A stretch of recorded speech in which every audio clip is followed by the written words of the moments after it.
every bit of data we get, we try and turn into insights and then share it with the whole value chain, because we think that reducing that information asymmetry and that suspicion that I'm getting taken advantage of by removing friction from the system, our velocity picks up so much faster for our members. That's why they're able to do what they're able to do from both an operational and a financial perspective. Hi, this is Jeff Radke from Accelerant, and this is the future of insurance. Jeff, it's very cool to sit down with you. You're a little bit different from some of the other guests that I've had, in that not blatantly an insurance company, but you're enabling the growth of coverage, the creation of coverage, new ideas coming out in the market. So I'm very excited to hear from you and the Accelerant story. So welcome to the show. Thanks very much. We were really excited when you called and invited us. We're admirers of the show. Well, thank you. So before we get too deep on Accelerant, just tell us about yourself. Who are you and where did you come from? How'd you get into this? Sure. Jeff Radke. How did I get? I've been in the insurance and reinsurance business since junior year of high school, maybe sophomore year of high school, actually, as an intern for Guy Carpenter. As you can probably guess, starting that early, my father was in the business. He was in the reinsurance business for his career. And that's how I made that connection. So I've been doing this for a long, long time. So you're one of the like 7 people who it wasn't accidental. It was because my parents were in it. I was like, those are the only 2 ways you get into insurance. Whenever the conversation comes up about falling into insurance by accident, I always offer to go get drinks or something, because not only my old man says I was bred to it like a dog, which I don't think is very kind, but it's true. I also have a risk and insurance degree, believe it or not. So not many people could say that. So I can't say this was just circumstance.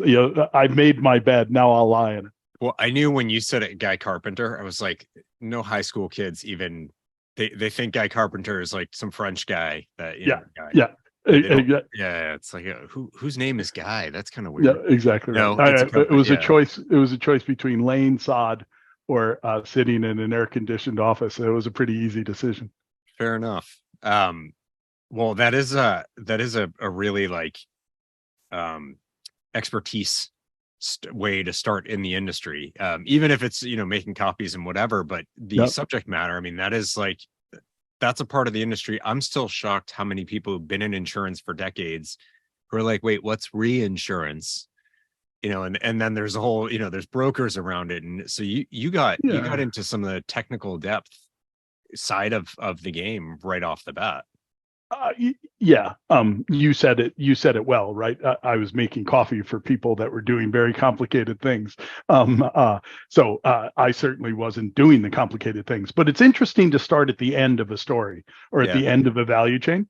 Because I think of necessity, you at least have awareness of the other participants in the value chain. And I think I hope I'm not fitting today's history to today's reality to yesterday's history.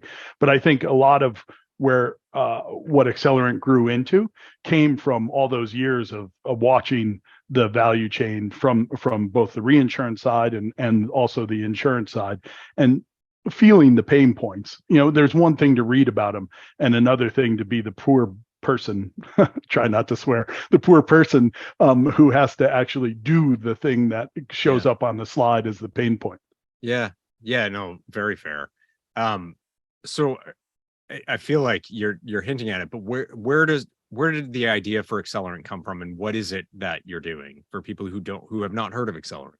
Sure, I might reverse it a little bit. I'll do the second part first, if that's okay. So Accelerant runs a risk exchange, and we sort of define that term. So I better explain it. What we do is we connect supply of specialty insurance, and that for Accelerant comes from MGAs, MGUs, program administrators. They're our members, is what we call them, the specialty underwriters that are so good at their niches. We connect them as efficiently as possible with risk capital on the other side of the platform that really likes the risks that they're running. And those are insurance companies, reinsurance companies, and just institutional investors. And in between, Brian, you're a student of the industry. You know what a snake pit that is. And when I say snake pit, maybe I should say a bowl of spaghetti in terms of the regulatory and the operational and just the soul destroying get A to B, from A to B. What we try and do is make that as painless and as transparent, or maybe invisible is a better word than transparent, invisible to both sides of the platform business. So that's what we do. That's the risk exchange. Maybe I'll pause and let you ask a follow-on question before I get into how did it come about. I want to make sure I'm understanding right. So if I'm an MGA and I need a fronting carrier and I need reinsurance capacity and all that, you're the solution for getting those lined up, or is it different? Sort of. If you're an MGA and you want a fronting carrier, I think there are 23, 24 fronting carriers now in the US that you could call. We're not a fronting carrier. Right. And metaphysically, the reason I say that is I would describe what Accelerant does is Accelerant gets paid to source, manage, and monitor that portfolio business that we build and manage and monitor. We get paid by our risk capital to do that on their behalf. That's sort of the opposite of what a front is. And I in my mind anyway, what a front is doing is collecting a fronting fee to transition from a regulatory perspective, to transition cash flows from insurance to reinsurance so that other people can do it. We are a portfolio manager, right? We curate these portfolios for our risk capital partners in a way that, at least as I understand the classic meaning of fronting company, it's the antithesis of that. Well, so I was going to say, and I could still be misunderstanding this, is it sort of obviates the need for getting the front and the reinsurance capacity because you bring the capacity in through your members. Yeah, what we say to so the members are the MGA or the program administrator side. Yeah, what we say to them is our job, Accelerant's job, is to find these best in the world MGAs, MGUs, program administrators that are good at a niche. And what we do is we assemble a portfolio, and our job is to service the heck out of them. Right. We're incredibly proud of our net promoter score with our members, which is 87. Wow. And I think the industry average is like 11, something like that. So we're incredibly proud of that. And we spend, every waking moment focused on those members. How do we serve them? How do we make their businesses more successful? And the answer is stability of capacity, stability of appetite, and the ability to capitalize on every opportunity they find to monetize it, right? Because that's the great frustration of most of the MGAs as I talk to them over the years, is they have these opportunities, they have these ideas, and by the time the industry slowly sort of reacts to it, they're gone, or a large part of the opportunity is gone. So what we're designed to do is bring capacity to those specialty underwriters, and what we essentially say is don't worry about anything but underwriting. You worry about your distribution relationships, you worry about your risk selection, and with our technology and our team of experts, what we're going to do is we're going to assemble that exposure data, feed it back to you in a way that, according to what we hear, no one else feeds it back to the underwriters, the MGAs, MGUs. And what we're going to do is together, we're going to make your book better, better, better. And we average about a 2-point improvement in loss ratio historically a year from most of our members. And a lot of it is, we call them landmines and hidden gems. When you start segmenting that book in a really fast, effective way, what we all knew must be true is true, which is there are little corners of your book where you're not unlucky, you're just losing all the time. And who would know unless you had the data and you had the analytical capability to actually have the machine go find those areas. We don't all have infinite time to go look for, pubs in Liverpool are particularly good or particularly bad. The machine does that. Yeah. And so is this E&S admitted both one or the other? Well, We operate in the United States, the UK, the EEA, which is the European Economic Area, and hopefully, subject to regulatory approval very shortly, Canada. So in the US, we're largely ENS, but not exclusively ENS. As I'm sure you know, more than just market cycles feels like the business is coming. I think it's part of the pandemic, part of the fallout from the pandemic is more and more businesses coming to the ENS market and I believe staying there. We'll see. We'll see. Yeah. Well, the reason why, excuse me, the reason why I was asking is if you don't need a fronting carrier, you still have to solve for the paper side of it. So do you have licensed entities then? So we have licensed entities in each of those areas. But what's really interesting is increasingly starting in late 2022, so late last year, we started having conversations with a number of different insurance companies where what the insurance company said to us was some form of, geez, I feel like maybe we missed the ENS revolution here, right? Yeah. And we don't have the technology stack to be able to handle specialty insurance. Yeah. And frankly, that's an almost impossible gating issue. I don't know how you clear that hurdle. We can talk about that if you want. Just my experience about how difficult sliding into impossible that is. So they don't have the technology stack. They don't have the relationships in terms of distribution, and they don't have the expertise in terms of underwriting. Now you can hire for the last two. Yeah. But that technology stack is sort of the fatal flaw. Right. Yeah. And then the other thing that we hear pretty consistently is there's a diseconomies of scale in specialty insurance where the bigger the organization is, right? It's really hard to come up with an organization that is really crackerjack hot at writing a big complicated risk like an oil rig. Yeah. And can crank out a $1,500 business owner's policy in the US, right? They're just two very different things. Yeah. And not surprisingly, these big organizations focus on the big risks, right? Biggest upside, biggest downside. So what these insurance companies have said is, will you issue policies on our behalf? And will you manage, Accelerant, will you manage that portfolio for us? Yeah. So again, I know I repeat myself, but sourcing, managing, and monitoring that portfolio is what. So we're issuing Accelerant owned. We're issuing policies on Accelerant owned insurance companies as well as third party owned insurance companies. It's almost a way for a carrier who's not in the ENS space to build to have a solution, sort of outsourcing, being able to play in ENS. That's really interesting. Right. Yeah, Brian, I don't know if you have time. You're good at this. We should get you out there on the road with the pitch deck. You can start talking to insurance companies. You got it down. I spent a decade in specialty lines, and I don't get to talk about it much because there's, so much of the focus in the industry is the core stuff. And right now it's like homeowners and that you can't get it. Yeah. Right. You can in ENS, but I mean, so look, that's another reason why ENS is so critical. It's not just about the oil rigs and the weird E&O policies for stuff that didn't exist a year ago or whatever.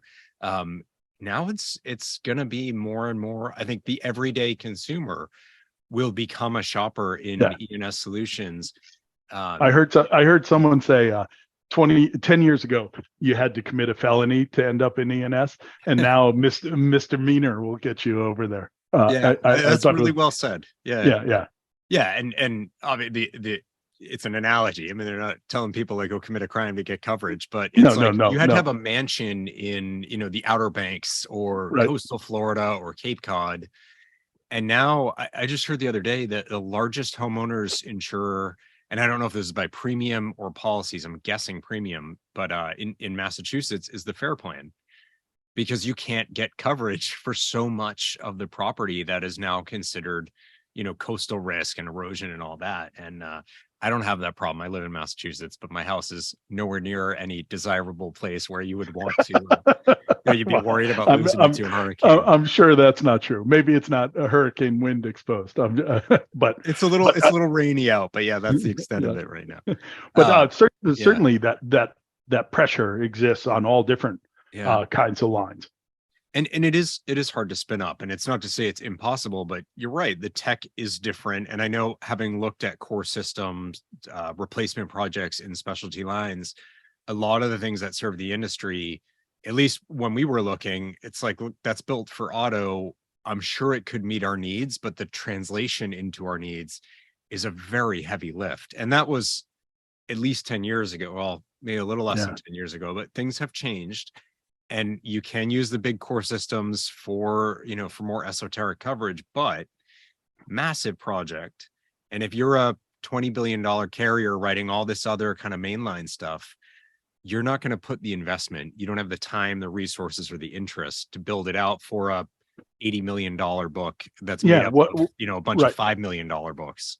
Yeah. What's the development queue at most of those organizations? Where I ever worked, it was based on prioritization, just like you're describing. 6 all years very from rational. Now we'll kick off. Yeah. All very rational decision making, but nonetheless, it sort of precludes you from participating in this specialty market. Yeah. Well, it's interesting. So Accelerant, the risk exchange is obviously a way out of that. Yeah. For these mutual or other large insurance companies, and some of them, I think, with the regulatory reporting, it'll all become sort of clear who many of them are. But I think some will be surprising, where like, oh, really? Right. And it's just, I had a conversation with one of the CEO of one of our we call them risk exchange insurers, so an insurer that participates on the exchange, and he says, today I employ a bunch of underwriters. And I know theoretically human resources are variable costs, but really they're fixed costs, at least in the short term. Yeah. And he said, I have no ability to ebb or flow with market opportunity. I really have no ability to switch focuses or expertise, because I got my guys, right? I've got my men and women that my underwriters. And he said, man, if I could convert all that to a variable cost model, boy, would that be attractive to me, because it'd be more flexible, more nimble. And that a little bit is like a commercial for Accelerant. Yeah. So what I had known about you, I was really only thinking on the member side for the MGAs, MGUs, let them get up and running and go after these opportunities, or convert what they already have to a different platform and let it run better, easier, smoother, have all the data that you're talking about. What I hadn't thought about is, you use the word exchange, which means bi-directional, right? So think about the other side of that equation on the capital side. It could be a way to facilitate those players who are not just in the business of backing MGAs with capacity, but to play in this space in a way that scale wise they couldn't get there. Priorities couldn't get there. And I hate to keep going back to technology, but it's a completely different skill set. Yeah. And a human skill set, and a completely different capability set on the tech side. Yeah. To keep very, very tight watch and understanding on how these underlying portfolios are changing over time. That's a really different skill set than any other sort of traditional underwriting thing. Yeah. So it's not surprising to me that a specialist, i.e. us, focused exclusively on MGAs and MGUs, we're kind of designing our team and our systems around that need, as opposed to if we were also a big old insurance company trying to sell auto and workers' comp, you get watered down. Yeah. So, the space you're in has been around for forever, really long time. It always amazes me who isn't aware of the whole program administration side of the world, and what goes on at target markets and all. Like, this is a big part of the industry, and it's really interesting stuff quite often that is sort of like the laboratory for what's next, or different ways of attacking a given segment, or I should say serving a different segment. That sounds much nicer than attacking it. But you're doing this in a different way. What is it that you're enabling when I look out into what's possible for the market? What's the kind of direction for the industry that is suddenly enabled because you built this exchange? People get exasperated because I think when I answer this question, and I'll just thank you in advance for your patience. I think the most important answer to that is psychological. And I'm going to answer the psychological before I get into the nuts and bolts, debits, credits. Yeah. What do we do differently? The fundamental difference is we say that we are so focused on serving you, Mr. Specialty Underwriter, that we defer to and deeply respect your expertise and your track record. And you went through such incredible diligence to be onboarded onto the Accelerant portfolio that we trust you. And your job is to go manage that distribution and select risks inside a box. And the box is just so we all understand what we're doing. If you want to change the box, you're a phone call away from a decision. We use that expression a lot. We hire just experts. We don't have very many young people inside Accelerant. And the reason is when that member calls, that MGA calls, they want to be talking to someone that can make a decision without some giant underwriting committee, right? So we default to yes, and we really, really respect their skill and acumen. And that's easy for us to do because we've got the technology backing us up, where every month we sit down for at least an hour and a half with every single member. And we talk about what's changed in your limit utilization, what's changed in your rate achievement, what's changed in your distribution. It's a really in-depth, almost like a product line review every month. And what that means is when things don't go the way we planned, which is only always, right? Everything is a stub toe. We never have a problem. It's a month old, right? You just adjust a little. Well, maybe we got too much vacant property this month. Let's scale that back, because we don't want it to be too big a part of the portfolio. And all these things are easy decisions where they're focused on pushing the main thing, which is executing their expertise in their niche. And the other thing we do is by giving our members a long-term guarantee of capacity, all of a sudden the number one and the number two person in the organization, she or he no longer spends half their time in London or at Target Markets or at that thing in Colorado Springs, can't remember what it's called, trying to get capacity. And what about backup capacity? Because what happens if our capacity provider now gets a new CUO, or what happens if someone buys them? Everything's going to start over. So I'm going to spend half my time sort of backing up my backup to my backup capacity. And what we're finding is when we just give them a contract, which is here's a 5-year guarantee of capacity, all of a sudden those top two people are so focused in what they loved, the reason they started the business, which is jamming on what they're good at, that our members' average annual growth rate in underwriting income is 35%. Wow. Yeah. Wow. And their growth rate of their commissions is actually slightly better. Yeah. Are they generally new programs that have started up, or are these existing things come in as well? Generally existing. Certainly by premium volume, it's overwhelmingly existing, seasoned MGAs and program administrators and seasoned books of business. By the same token, as we quite often tell each other, in 2018 and 2019, we didn't have a track record. Right. I mean, we were a bunch of old, experienced people, right? That we could point to what we've done in the past in the industry, but we didn't have a track record, and someone had to believe in us. So we try not to have those rules like 5 years or we try to be open-minded, and as a result, many of our members are newer organizations, which I think that's terrific. It's harder, right, as a new business to find your feet, but I think and I believe that the members say that they agree. One of the things that we do is we really bend over backwards with a whole sort of suite of services to empower them to make that business from an idea to something that's really firing on all cylinders. Yeah.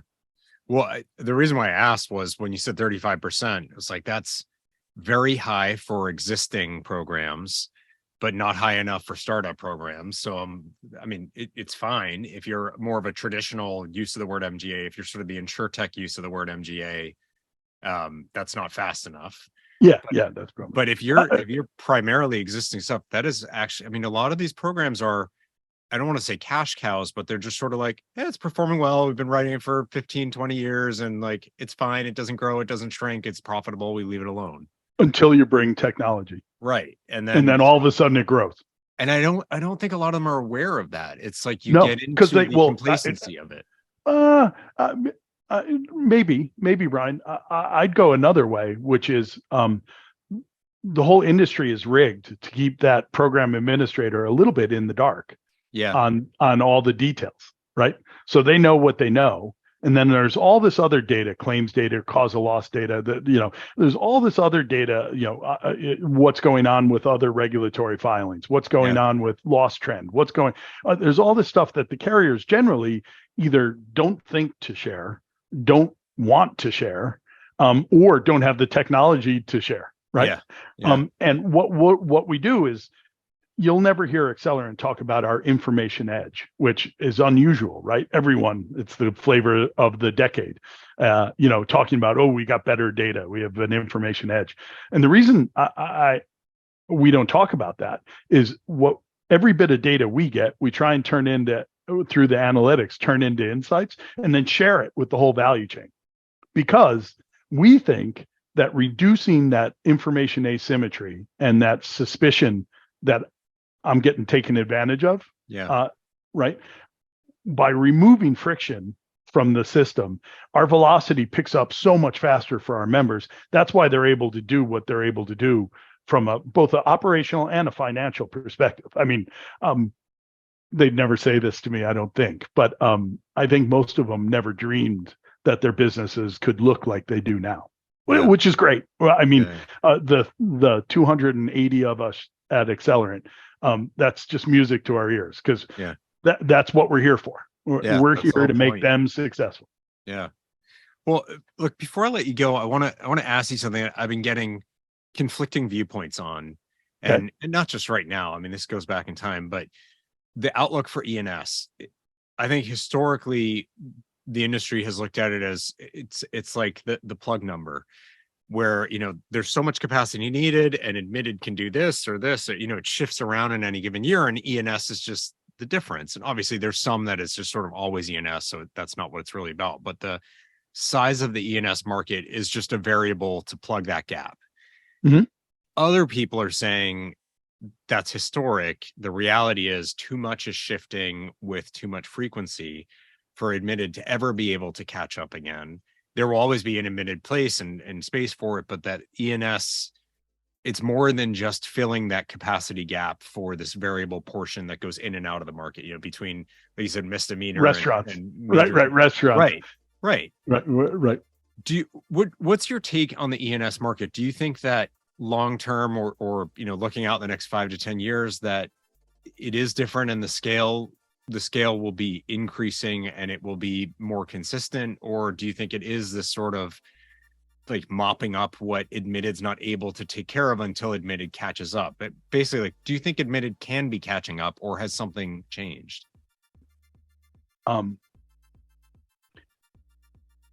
So I think there's if not permanent, certainly a structural shift. And I think complying with the admitted rules for specialty insurance is getting nigh on impossible, right? As the filings take longer, as the departments are really struggling. Now, I'm not criticizing the departments, because it's all public record as they talk about how short they are of their desired headcount. I mean, the numbers are staggering. I don't know. I don't think I have an overall sort of average, but each anecdote that I hear, I'm sort of 30% down, 40% down. That maybe will get fixed, right? But just the fact that because it's specialty, you're going to be doing so many filings for a relatively small pool of business. Increasingly, people are going to say it's not worth it, because boy, is that an analog world. You can't digitize that. The filings. Right. Conversely, if you think of what was the barrier to entry that might be the wrong term, but if I keep talking, maybe it'll make sense. What was the barrier to entry to a risk going to the E&S world? Well, depending on the state, most states, three admitted people had to say no, right? That's what everyone talks about. My understanding is that's not the real thing. The real thing is what a pain in the neck it is to comply with all the surplus line stuff for the producers. Yeah. A lot of that's going away. Yeah. As it gets automated, right? So in other words, I'm bald as a cue ball, but I don't tear my hair out trying to figure out what the surplus lines broker number is for XYZ anymore. And I remember, we talk about horrible jobs. I remember that was part of my horrible job at one point, trying to reconcile some string that was like 14 characters long, and it was written down on some PDF, and just awful. A lot of that stuff is gone. Yeah. So it's interesting. I think a lot of stuff went to the admitted market and then flipped back as soon as possible because the producers found it so difficult to go the other direction. And I think technology is really helping us there. So that's a couple different things, but it feels like a structural shift to a large degree from my perspective. Yeah. And then the other thing, as long as you're in specialty insurance, the law of large numbers kind of doesn't work because we don't have large numbers. Well, sorry, the law probably works just fine. We just don't have large numbers on a lot of this stuff. And as a result, the machine associated with what I perceive to be the mainline admitted products just kind of doesn't apply, right? And a lot of the business we do always has been in E&S and will always be in E&S. Too new, too small, had a loss, wrong class, the stuff, permanent stuff. Yeah. There's so much more to get into. Yeah. I really appreciate the time, and I think it's a fascinating space. I think for people who are in the more mainline lines, they may say, oh, this doesn't apply to me. But I think that's part of the problem is you should pay more attention to it because there are things going on that are fascinating, that are changing, that are more nimble and fluid, that fast forward, it's like race cars and what you drive every day.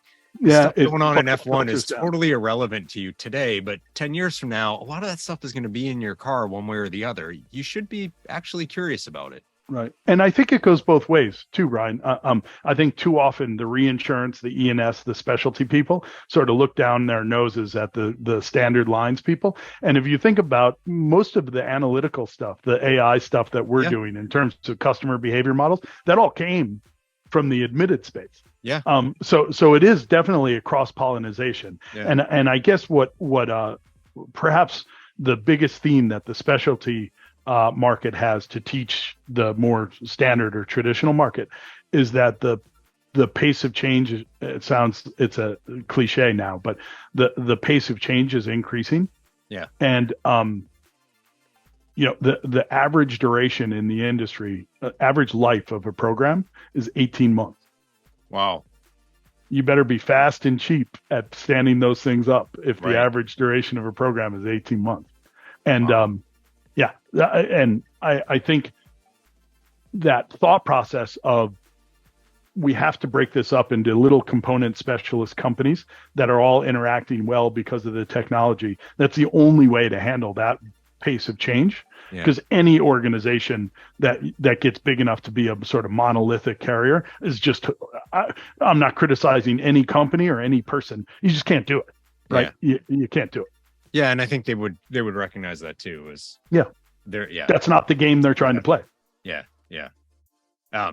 Jeff, we could keep going. Thank you so much for coming on. I really appreciate the time. Not at all. Thank you. Really enjoyed the conversation. Appreciate it. Thank you to Jeff for taking some time out of his day to share a little bit of what's going on. And I think what is a different area from what most people play in, but it's a huge part of the industry. And it's really interesting how Accelerant is looking at, both sides of that, helping the MGA, MGU side to, get out there, get underwriting or continue to do so, but do it more effectively with the technology, with the data, with the support. That's one really exciting side. But then I hadn't really thought about on the capacity provision side for the carriers that are participating in the exchange. It's not just about somewhere to deploy your capital. It's, well, maybe that's how we get to play in this space where we couldn't do that on our own. That's really interesting. Not just a diversification strategy or a place to put some more of your capacity. It could be how you're actually solving for playing in the E&S market or some of these programs where you wouldn't be able to do that otherwise. Really interesting approach. So thank you to Jeff and the team at Accelerant. I hope that this was interesting and sparked some questions and curiosity from so many of you. Dig into the stuff, share your questions, comment, talk about the show with, or this episode with people in your network. Let's get everyone thinking more about what we could be doing. So with that, I will let you go. Make sure you tune in next time for another great episode. You can always get it future-of-insurance.com/podcast or wherever you listen to this episode. Just subscribe and you can catch it next time. Thanks, everyone.